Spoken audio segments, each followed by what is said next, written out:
आजच्या एका नव्या आणि अत्यंत रंजक अशा सखोल विश्लेषणामध्ये स्वागत आहे. आजचा आपल्या चर्चेचा विषय असा आहे, जो म्हणजे तो प्राचीन काळातील असला तरी आजच्या या अत्यंत आधुनिक आणि वेगाने बदलणाऱ्या जगात अगदी अचूकपणे लागू पडतो. हो, नक्कीच. आणि हा विषय म्हणजे केवळ एक जुनी माहिती नाही, तर ती आजच्या आयुष्यासाठी एक गरज आहे. अगदी बरोबर. आज आपण चाणक्य नीती आणि यशस्वी जीवनासाठी किंवा अधिक स्पष्टपणे सांगायचं तर आयुष्यातील मोठे पराभव टाळण्यासाठी आवश्यक असलेल्या 4 अत्यंत महत्त्वाच्या सूत्रांवर सविस्तर चर्चा करणार आहोत. ऐतिहासिक नोंदी आणि आजवरच्या विश्लेषणात्मक स्रोतांचा आधार घेऊन आपण आर्य चाणक्य यांच्या विचारसरणीचा वेध घेणार आहोत.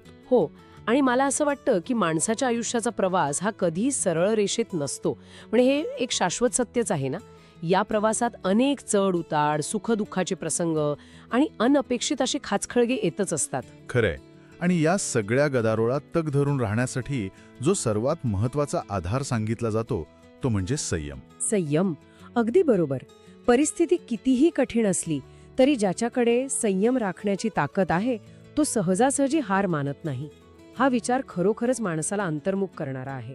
पण यातली सर्वात विश्लेषणात्मक बाब ही आहे की केवळ संयम असण्यावर कूटनीतीच्या या प्राचीन तत्वज्ञानात समाधान मानलेलं नाहीये. म्हणजे संयमासोबत आणखी काहीतरी गरजेचं आहे असं त्यांना सुचवायचंय. हो, संयमाच्या जोडीला सावधगिरी किती अपरिहार्य आहे यावर चाणक्यांनी प्रचंड भर दिला आहे. सावधगिरी, अच्छा.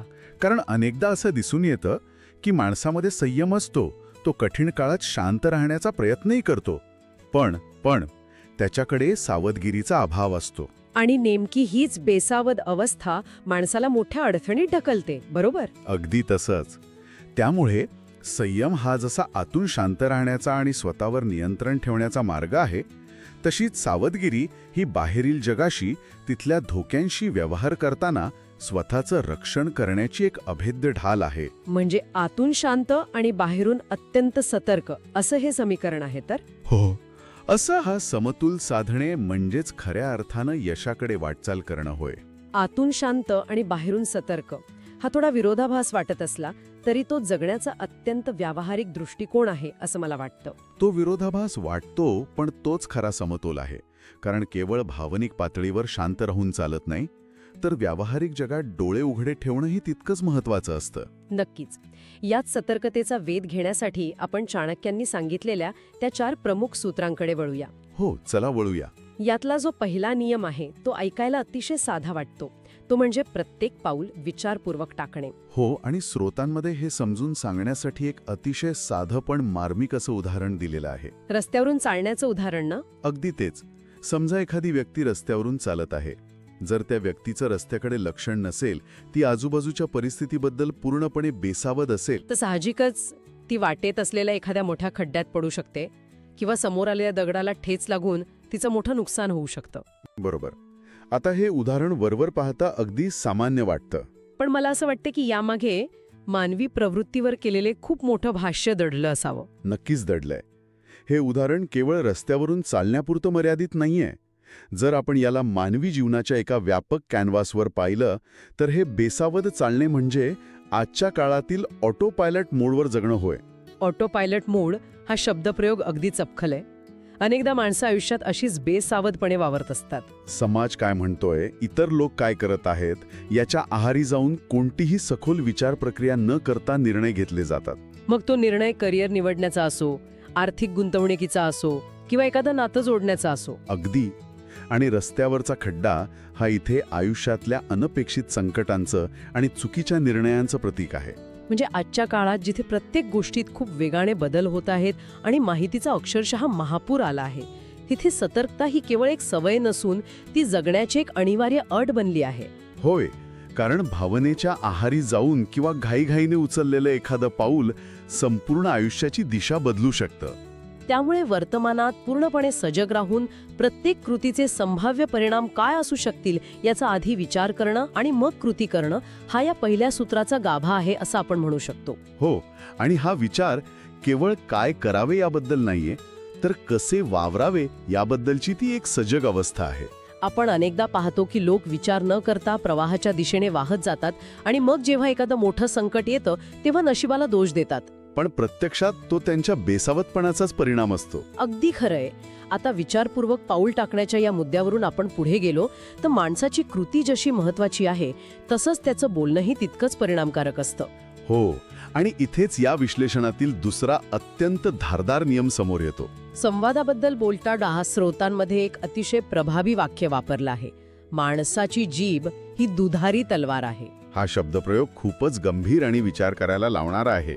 दुधारी तलवार हे रूपक वापरण्यामागे नक्की कोणता मानसशास्त्रीय आणि धोरणात्मक विचार असावा असं आपल्याला वाटतं? दुधारी तलवार हे रूपक शब्दांच्या अफाट ताकदीचं आणि त्यातील अंगभूत धोक्याचं अचूक वर्णन करतं. दुधारी तलवार म्हणजे अशी तलवार जी शत्रूवर वार तर करतेच, पण जर ती चुकीच्या पद्धतीने किंवा बेसावतपणे हाताळली तर ती स्वतःलाही तितक्याच गंभीरपणे जखमी करू शकते. अगदी तसंच माणसाचे शब्द हे अगदी तसेच असतात. जेव्हा संवादाची वेळ येते तेव्हा आधी काय बोलायचं आहे याचं मनातल्या मनात विश्लेषण करणं अत्यंत आवश्यक आहे. कारण अनेकदा रागाच्या भरात, अहंकारापोटी किंवा निव्वळ भावनेच्या आहारी जाऊन नको ते शब्द उच्चारले जातात. आणि एकदा तोंडातून निघालेले शब्द कोणत्याही परिस्थितीत परत घेता येत नाहीत. आजच्या काळात तर हे अधिकच धोकादायक झालं आहे. ते कसं काय? कारण आज सोशल मीडिया किंवा कॉर्पोरेट ईमेल्सच्या माध्यमातून उच्चारलेला किंवा लिहिलेला प्रत्येक शब्द कायमस्वरूपी नोंदवला जातो. तो एक कायमचा पुरावा बनून राहतो. म्हणजे एका चुकीच्या विधानामुळे माणसाचे वैयक्तिक संबंध एका क्षणात उद्ध्वस्त होऊ शकतात किंवा अनेक वर्षांची व्यावसायिक प्रतिष्ठा मातीमोल होऊ शकते. अगदी बरोबर. त्यामुळे बोलण्याआधी विचार करणे हे केवळ समोरच्याला न दुखावण्यासाठी नसतं, तर ते स्वतःच्या बचावासाठी आणि स्वतःचं नुकसान टाळण्यासाठी उचललेलं एक अत्यंत महत्त्वाचं धोरणात्मक पाऊल असतं. हे स्पष्टीकरण खरोखरच डोळे उघडणार आहे. आपण अनेकदा फक्त संवादाच्या नैतिक बाजूचा विचार करतो की कोणाला वाईट वाटू नये. पण इथे हा विचार पूर्णपणे स्ट्रॅटेजिक किंवा धोरणात्मक आहे. आपले शब्द हे आपली ताकद असायला हवेत, आपली कमजोरी नाही. होय, पण शब्दांच्या आणि संवादाच्या याच विश्लेषणातून एक अत्यंत कळीचा प्रश्न निर्माण होतो. कोणता प्रश्न? आपण विचार करून तर बोलू शकतो, पण ज्यांच्याशी आपण संवाद साधतोय किंवा ज्यांच्या सहवासात आपण वावरतोय ते लोक कसे आहेत हेही तितकंच महत्त्वाचं ठरतं.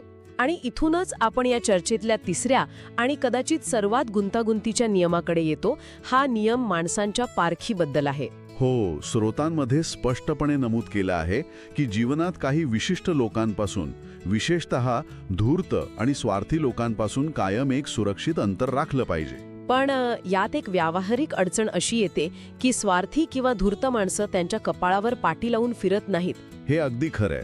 सुरुवातीला अशी माणसं अतिशय गोड बोलतात, आपला विश्वास संपादन करतात. मग अशा लोकांना वेळेत ओळखण्यासाठी किंवा त्यांच्यापासून होणारा धोका टाळण्यासाठी माणसाचा काय दृष्टिकोन असायला हवा? हा एक अतिशय अचूक आणि भेदक प्रश्न आहे. धूर्त आणि स्वार्थी लोकांमुळे नेमका कसा धोका निर्माण होतो आणि त्यांना कसं ओळखावं यामागील मानवी मानसशास्त्र समजून घेणं गरजेचं आहे. स्वार्थी माणूस हा नेहमी एकाच हेतूने प्रेरित असतो ना, तो म्हणजे स्वतःचा फायदा. हो, आणि त्यासाठी तो अत्यंत पद्धतशीरपणे जाळं विणतो. धूर्त माणसं हे मॅनिप्युलेशन किंवा दुसऱ्याची दिशाभूल करण्यात अत्यंत वाकबगार असतात. ते सुरुवातीला समोरच्या व्यक्तीच्या भावनिक गरजा ओळखतात आणि अगदी आपल्याला हवंसं वाटेल तसंच वागतात. पण या प्रक्रियेत ते समोरच्या व्यक्तीची ऊर्जा, वेळ आणि प्रसंगी पैसाही शोषून घेत असतात. अशा लोकांच्या सतत सहवासात राहिल्यानं माणसाची सकारात्मक ऊर्जा नष्ट होते आणि तो आपल्या मूळ ध्येयापासून भरकटतो असं स्रोतांमध्ये म्हटलं आहे. यापासून वाचण्याचा एकमेव मार्ग म्हणजे माणसांच्या कृतीचं निरीक्षण करणं, केवळ त्यांच्या शब्दांवर भाळू नये. म्हणजे जो माणूस सतत फक्त स्वतःच्याच फायद्याचा विचार करताना दिसतो किंवा जो गोड बोलून इतरांचा वापर करून घेतो, त्याच्या प्रवृत्तीत एक प्रकारचा आकृतिबंध असतो, एक पॅटर्न असतो. तो आकृतिबंध माणसाला ओळखता आला पाहिजे. आपल्या जवळच्या वर्तुळात कोणाला प्रवेश द्यायचा आणि कोणाला नाही यासाठी माणसाने एक अतिशय कडक फिल्टर किंवा चाळणी लावली पाहिजे, नाही का? अगदी. प्रत्येकावर आंधळेपणाने विश्वास ठेवणं हा चांगुलपणा नसून तो एक प्रकारचा मूर्खपणा ठरू शकतो. हे कठोर सत्य या नियमातून अधोरेखित होतं. भावनिक गुंतागुंत निर्माण करणाऱ्या लोकांपासून लांब राहणं ही यशाच्या मार्गावरील सर्वात मोठी पूर्वअट आहे. म्हणजे थोडक्यात सांगायचं तर माणसाने आपल्या आजूबाजूच्या सामाजिक आणि भावनिक पर्यावरणाबद्दल अत्यंत दक्ष असलं पाहिजे. टॉक्सिक किंवा नकारात्मक प्रवृत्तीच्या लोकांपासून स्वतःला दूर ठेवणं हा केवळ शांततेचा मार्ग नाही, तर ती स्वतःची प्रगती अबाधित ठेवण्याची एक सुरक्षा व्यवस्था आहे. बरोबर. आता हे भावनिक आणि सामाजिक सुरक्षेचे मुद्दे समजून घेतल्यानंतर या विश्लेषणातील चौथ्या आणि अतिशय व्यावहारिक सूत्राकडे आपण वळूया. प्राचीन काळातील एका महान तत्वज्ञानाने हा नियम सांगितला आहे. हे ऐकून सुरुवातीला थोडं आश्चर्य वाटू शकतं. हो, कारण अध्यात्म किंवा जुन्या साहित्यात अनेकदा पैशाचा मोह टाळण्याचाच उपदेश केलेला दिसतो. पण इथे चाणक्य अतिशय वास्तववादी आणि जमिनीवरचा दृष्टिकोन मांडतात. तो चौथा नियम म्हणजे पैशांचे नियोजन. स्रोतात अत्यंत ठामपणे असं मांडलं आहे की जर आयुष्यात यशस्वी व्हायचं असेल आणि पराभव टाळायचा असेल तर पैशांचे योग्य नियोजन हे जमलंच पाहिजे. या आर्थिक नियोजनाचा आणि यशाचा असा थेट संबंध कसा काय जोडता येईल? यात आश्चर्य वाटण्यासारखं काहीच नाहीये, कारण चाणक्य हे एक अत्यंत प्रॅक्टिकल आणि वास्तववादी विचारवंत होते. त्यांना राजकारण आणि समाजकारणाची उत्तम जाण होती, हे तर आपल्याला माहीतच आहे. त्यांनी जसं एका राज्याच्या संदर्भात मांडलं होतं की ज्या राजाकडे समृद्ध तिजोरी नाही तो राजा अत्यंत कमकुवत असतो. अगदी तोच न्याय सामान्य माणसाच्या आयुष्यालाही लागू पडतो. म्हणजे पैशांचे नियोजन ही केवळ श्रीमंत होण्याची हाव किंवा संपत्ती गोळा करण्याची आंधळी शर्यत नाहीये. अजिबात नाही, तर ती भविष्यातील अनिश्चिततेपासून स्वतःचा आणि स्वतःच्या कुटुंबाचा बचाव करण्याची एक अत्यंत भक्कम ढाल आहे. ज्या माणसाकडे आर्थिक शिस्त नाही, ज्याने भविष्यातील संकटांसाठी किंवा गरजांसाठी पैशांची तरतूद करून ठेवलेली नाही, असा माणूस कोणत्याही छोट्याशा संकटासमोर हतबल होतो. मग ती एखादी अचानक आलेली वैद्यकीय अडचण असो किंवा नोकरी व्यवसायातील मंदी असो. आणि जेव्हा आर्थिक चणचण असते तेव्हा माणसाला अनेकदा स्वतःच्या तत्वांशी तडजोड करावी लागते. चुकीच्या लोकांसमोर हात पसरावे लागतात. या उलट योग्य आर्थिक नियोजन माणसाला स्वातंत्र्य देतं. हे स्वातंत्र्य म्हणजे केवळ गोष्टी विकत घेण्याचं स्वातंत्र्य नाहीये ना? नाही, हे स्वातंत्र्य म्हणजे चुकीच्या परिस्थितीतून, चुकीच्या नोकरीतून किंवा चुकीच्या नात्यातून बाहेर पडण्याचं स्वातंत्र्य. आर्थिक स्थिरता माणसाला निर्णय घेण्याची ताकद देते आणि स्वाभिमानाने जगण्याची हमी देते. त्यामुळे कमावलेल्या पैशाची योग्य बचत, गुंतवणूक आणि भविष्यातील खर्चाचे नियोजन करणं हे आजच्या महागाईच्या आणि अनिश्चिततेच्या काळात सर्वाधिक महत्त्वाचं सूत्र ठरतं. हे विवेचन अत्यंत सखोल आणि स्पष्ट आहे. आर्थिक नियोजन म्हणजे केवळ बँक बॅलन्स वाढवणे नाही, तर तो स्वतःचा स्वाभिमान आणि स्वातंत्र्य जपण्याचा मार्ग आहे. हा दृष्टिकोन खरोखरच मोलाचा आहे. हो, आणि या संपूर्ण सविस्तर चर्चेतून एक गोष्ट अगदी सूर्यप्रकाशा इतकी स्पष्ट होते की हे जे 4 नियम आपण पाहिले ते केवळ जुन्या ग्रंथांमध्ये वाचून सोडून देण्यासारखे नाहीयेत. ती एक परिपूर्ण जीवनशैली आहे. आजच्या या माहितीने भरलेल्या, अत्यंत स्पर्धात्मक आणि प्रत्येक क्षणी बदलणाऱ्या जगात तग धरून राहण्यासाठीची ती एक सर्व्हायव्हल गाईडच आहे. अगदी बरोबर.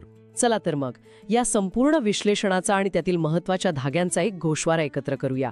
आयुष्याच्या प्रवासात खाचखळगे येणारच आहेत हे गृहीत धरून 4 स्तरांवर सावधगिरी बाळगणे अत्यंत आवश्यक आहे. हो, आणि त्यातला पहिला स्तर म्हणजे आपण उचललेलं प्रत्येक पाऊल आणि घेतलेला प्रत्येक निर्णय अत्यंत विचारपूर्वक आणि परिणामांचा अंदाज घेऊनच घेतला पाहिजे. दुसरा स्तर संवादाचा आहे.